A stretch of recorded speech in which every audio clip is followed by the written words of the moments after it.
जम्मू कश्मीर से धारा 370 और 35A को ख़त्म किया गया।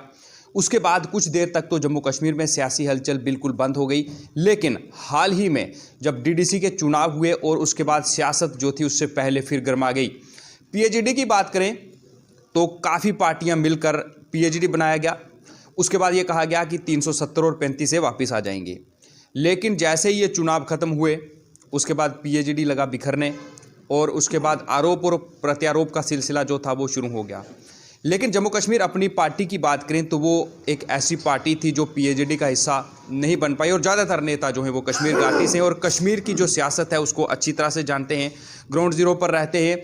इस सब पर हमारे साथ बातचीत करने इस चर्चा करेंगे और इस चर्चा के लिए हमारे साथ मौजूद हैं जावेद बेग साहब जो कि स्पोक्स पर्सन है जम्मू कश्मीर अपनी पार्टी के। सर, सबसे पहले तो वेलकम करूँगा। बहुत बहुत शुक्रिया जी। सवाल सर डीडीसी चुनावों को लेकर करूँगा। नई पार्टी थी, पहली बार चुनाव लड़ रही थी और 12 सीटें आपको जम्मू कश्मीर की बात करें वहाँ पर मिली, जिसमें 2 सीटें आपको जम्मू में भी मिली। क्या आप इससे सेटिस्फाई थे कि इतनी सीटें जब पहली बार चुनाव लड़ा तो आपको मिली?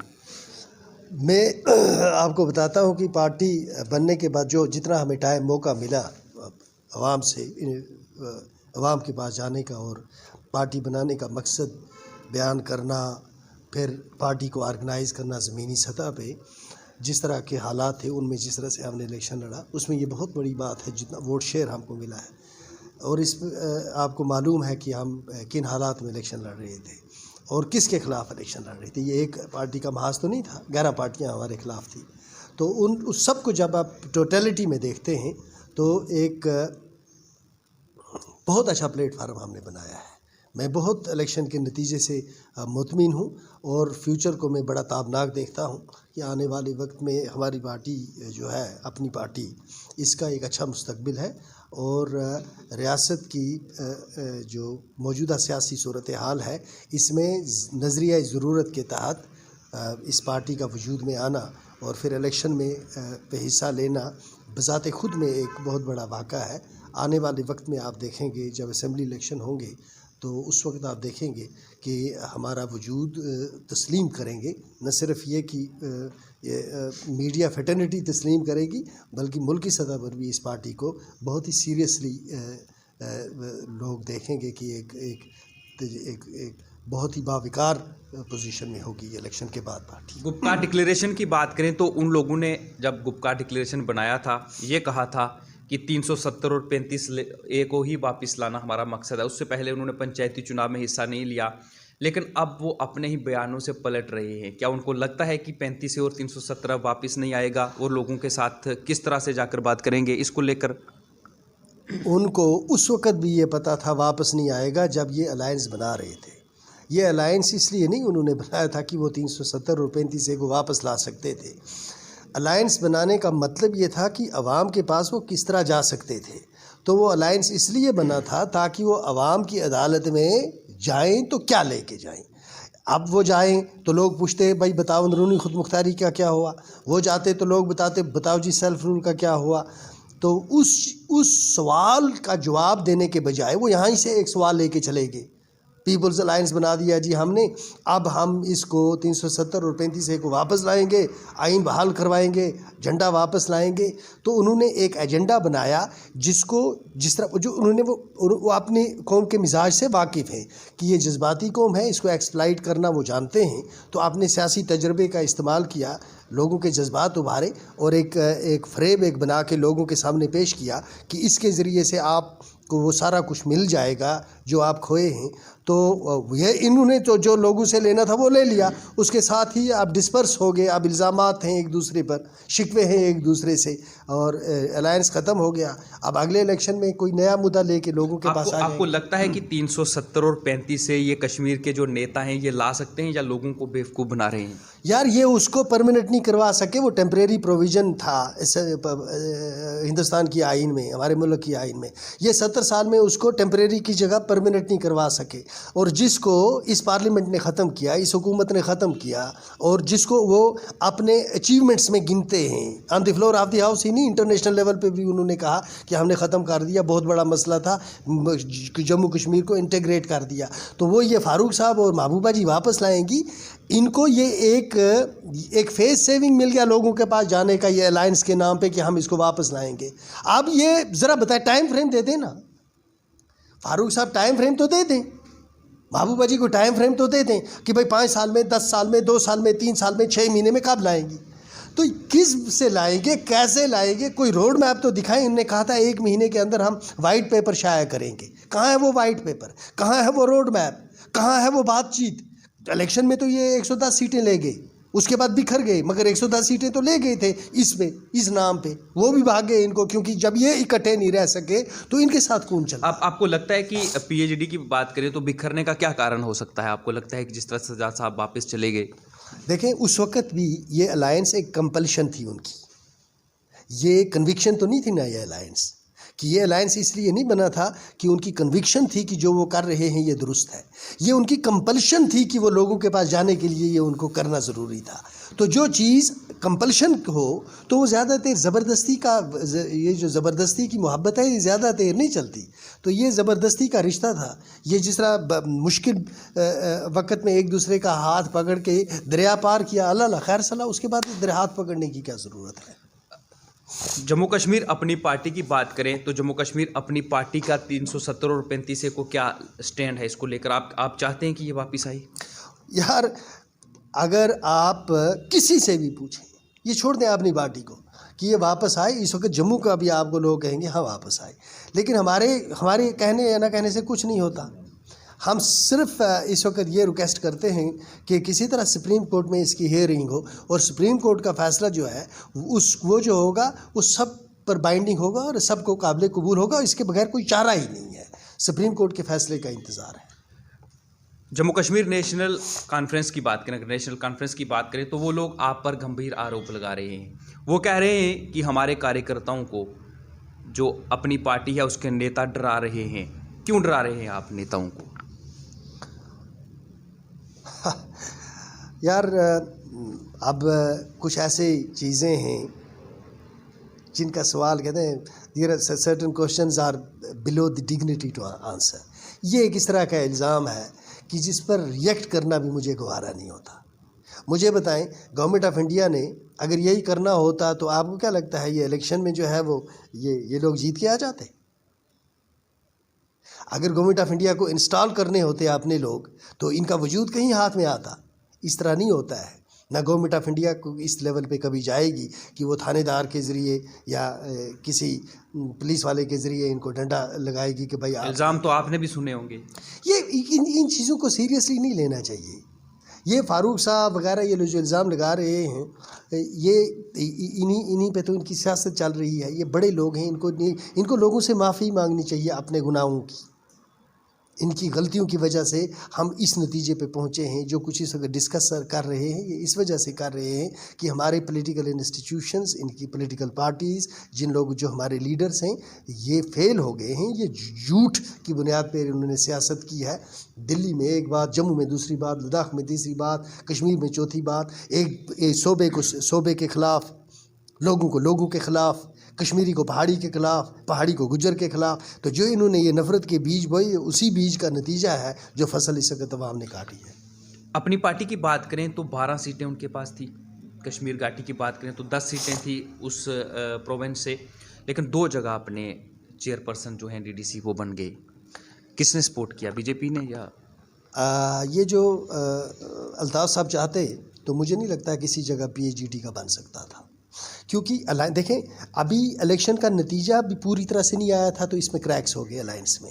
अलायंस जब टूटा और बिखरा और जो इन्होंने गंदगी लोगों में आ गई ना, देखें जब पीपल्स कॉन्फ्रेंस वालों ने अपने वर्कर से बात की कि क्या हो रहा है, तो वो ट्रिकल डाउन कर गई अवाम में। नेशनल कॉन्फ्रेंस की बातें भी बाहर निकल गई। मुस्तफ़ा कमाल की स्टेटमेंट आप देखें, ज़फ़र शाह की स्टेटमेंट देखें, उमर साहब की स्टेटमेंट देखें, फारूक साहब की स्टेटमेंट देखें, महबूबा जी की स्टेटमेंट्स देखें। तो ये अवाम में ये बात जब चली गई तो जो लोग इलेक्ट हुए थे उन्होंने देखा कि यार ये 11 आदमी इकट्ठे नहीं चल सकते, तो ये हमको दरपदर कर देंगे। हम लोगों के पास, क्योंकि लोगों ने ट्रांसफार्मर मांगना शुरू किया, रोड मांगना शुरू किया, बंड मांगना शुरू किया। अब ये 370 लोगों को कैसे उस पे ये जो इलेक्ट हुए थे ये क्या करेंगे? इनको तो ट्रांसफार्मर चाहिए, रोड चाहिए, बिजली लोगों को चाहिए, सड़क पर से बर्फ़ उठाने के लिए मशीनरी चाहिए। तो जब रियलिटीज़ का लोगों को, तो उनको अल्ताफ़ साहब याद पड़े। दफ्तर भी खुला है, टेलीफोन भी खुला है, मिलने जाते हैं वो भी खुला है, किसी दफ्तर को फ़ोन करना है उसकी वो भी खुला है। तो वो अल्ताफ़ साहब के इखलाक की वजह से लोग अल्ताफ़ साहब के साथ जुड़ना चाहते थे, फिर भी अल्ताफ़ साहब ने रिस्ट्रेन किया कि इसको ये अच्छा नहीं लगेगा। अगर अल्ताफ़ साहब चाहते तो जिस तरह से लोग उनके साथ जुड़ के वहाँ इस अपनी पार्टी में आकर ये चेयरमैन ही बनाना चाहते थे, अल्ताफ़ साहब चाहते तो हर जगह बना देते। अपनी पार्टी की बात करें, जब से अपनी पार्टी वजूद में आई है, एक आरोप जो है वो कश्मीर सेंट्रिक पॉलिटिकल पार्टीज जो हैं वो लगाती हैं कि जम्मू कश्मीर अपनी पार्टी बीजेपी की बी टीम है। और अभी जो हाल ही में आपके डीडीसी के चुनाव हुए चेयरपर्सन के, उसमें कहीं ना कहीं बीजेपी ने भी एक जगह शायद कश्मीर घाटी की बात करें तो अपनी पार्टी को सपोर्ट किया है। वो लोग कह रहे हैं कि हम पहले ही कह रहे थे कि कहीं ना कहीं जो अपनी पार्टी और जो बीजेपी है उसका आपस में कोई गठजोड़ है। अच्छा, एक बात मुझे बताएं, ज़रा मेरी बात पे आप गौर करना। बीजेपी के एक आदमी ने हमको किसी जगह, आप कहते हैं, मुझे नहीं मालूम, आप कहते हैं कि बीजेपी के एक आदमी ने हमें वोट दिया इसलिए हम बीजेपी की बी टीम हो गई। दूसरी तरफ इल्ज़ाम यह है कि नेशनल कॉन्फ्रेंस के कुछ लोग और कांग्रेस के या दूसरी पार्टियों के जीत के हमारे साथ आ गए, तो फिर हम उनकी भी बी टीम हो गए ना। अगर एक वोट की वजह से हम वो हो गए तो फिर ये जो लोग हमारे साथ जुड़ रहे हैं तो फिर हमारा यार डिफाइन करें हमें। तो इस तरह से नहीं होता, ये इस तरह से कोई ए टीम और बी टीम नहीं बनती है। ये इस तरह के इल्ज़ामात की वजह से मुल्क के अंदर, रियासत के अंदर, सियासत के अंदर ये नफ़रत लेकर आए हैं। ये हर एक को ए टीम और बी टीम बनाते हैं, जैसे लोग इनके ज़र खरीद गुलाम हो। उमर साहब जब वाजपेयी साहब की गवर्नमेंट में थे तो वो ए टीम थी कि बी टीम थी? जब महबूबा जी चीफ मिनिस्टर थी और ये डिप्टी चीफ मिनिस्टर थे, ये क्या नाम है इनका, Nirmal Singh ji deputy chief minister थे, तो उस वक़्त बी टीम कौन थी? जब इन्होंने वोट डाले, जब मैंने वोट डाला, आपको मालूम है कि जब यहाँ हमारी हुकूमत बनी तो उससे पहले हम एमएलए से वोट डलवाए गए, एमएलसीज़ को और राज्यसभा मेंबर्स को। तो किसने किसको वोट डाला? बीजेपी वालों ने हमारे लोगों को डाला, हमारे लोगों ने बीजेपी वालों के लोगों को डाला। अब कश्मीर घाटी की बात करें तो क्योंकि पीडीपी और नेशनल कॉन्फ्रेंस की बात करें तो ज़्यादातर हुकूमत जो है वो इन्हीं पार्टीज़ की यहाँ पर रही है। कश्मीर की बात करें, जम्मू की बात करें, चाहे कांग्रेस के साथ हो चाहे बीजेपी के साथ हो। अब आपको क्या लगता है कि जो कश्मीर की जनता है वो इन पार्टियों को समझ चुकी है कि ये लोगों को बेवकूफ़ बनाने का काम करते हैं? सारा दारोमदार है अपनी पार्टी पे।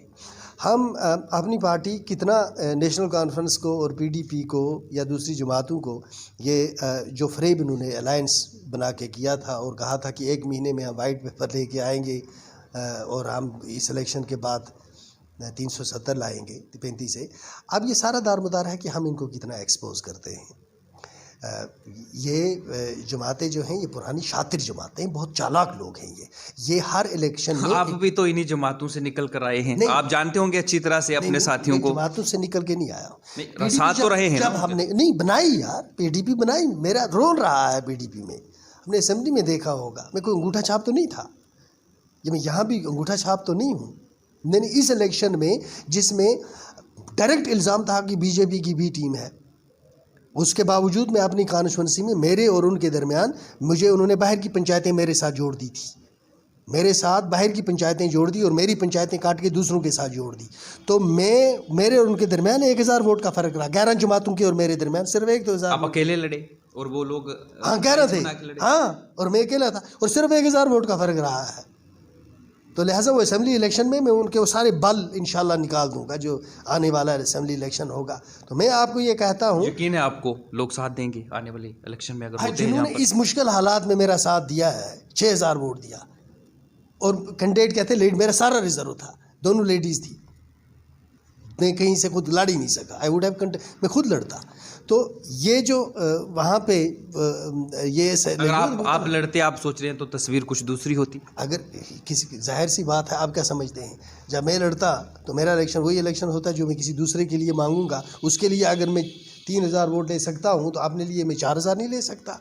तो ये इलेक्शन मुख्तलिफ, असेंबली इलेक्शन बिल्कुल मुख्तलिफ होगा क्योंकि ये एक्सपोज हो गए हैं।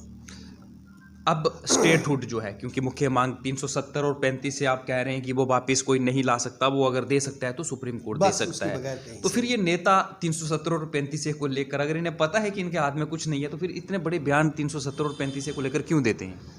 देखें यार, इनकी सारी ज़िंदगी इन्होंने सियासत की है ऑटोनॉमी पे। देखें, मैं हैरत मुझे इस बात की है कि नेशनल कॉन्फ्रेंस किस मुँह से लोगों के पास जाती है।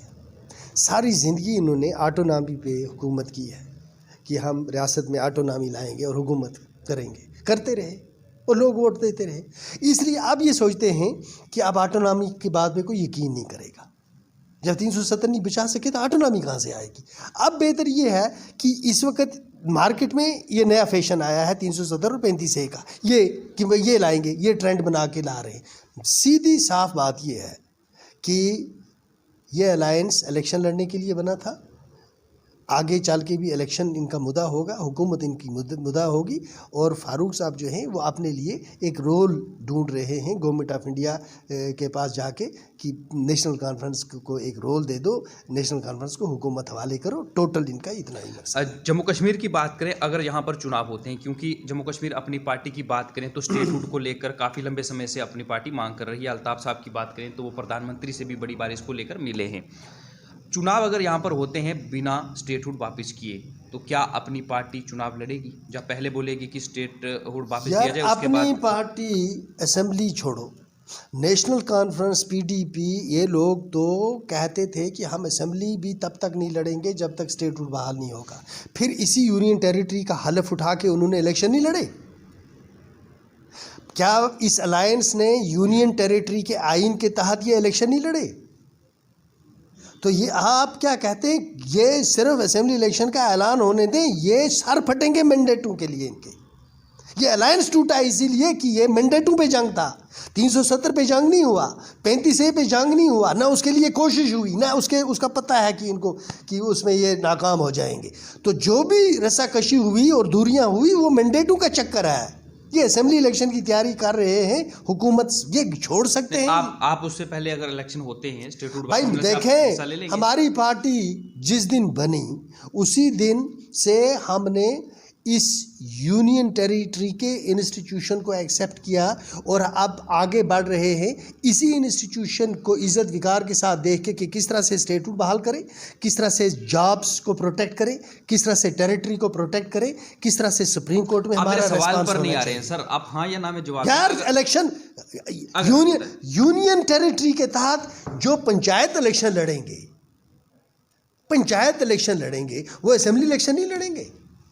चलो कहीं ना कहीं आप इलेक्शन लड़ेंगे।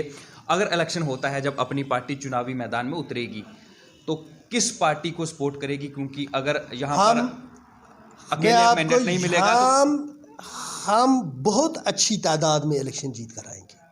हमें इंशाल्लाह ज़रूरत नहीं पड़ेगी, हम बीजेपी को भी ठिकाने लगाएंगे। कश्मीर से, जम्मू से, जम्मू से हम अच्छी सीटें लेंगे और आप यकीन करें कि बड़ी ताकत बन के हम उभरेंगे। बीजेपी को भी ठिकाने लगाएंगे, नेशनल को भी ठिकाने लगाएंगे, कांग्रेस को भी ठिकाने लगाएंगे। आप देखेंगे, आपको हैरान करेंगे जो नताइज होंगे, और हम अच्छी खासी सीटें लेके अपने बलबूते पे हम ये हुकूमत। बीजेपी कह रही है सीएम हमारा होगा, तो बनाए ना, वो बना लें ना, बना लें, आज ही बना लें। वो इलेक्शन की खैर करें, हम उनको कश्मीर जम्मू में टिकने नहीं देंगे। वो कह रहे हैं सीएम हमारा होगा, आप कह रहे हैं हम बीजेपी को जम्मू में भी हरा देंगे। मैंने आपको कहा हम एक सियासी पार्टी हैं, हमारा एक एजेंडा है।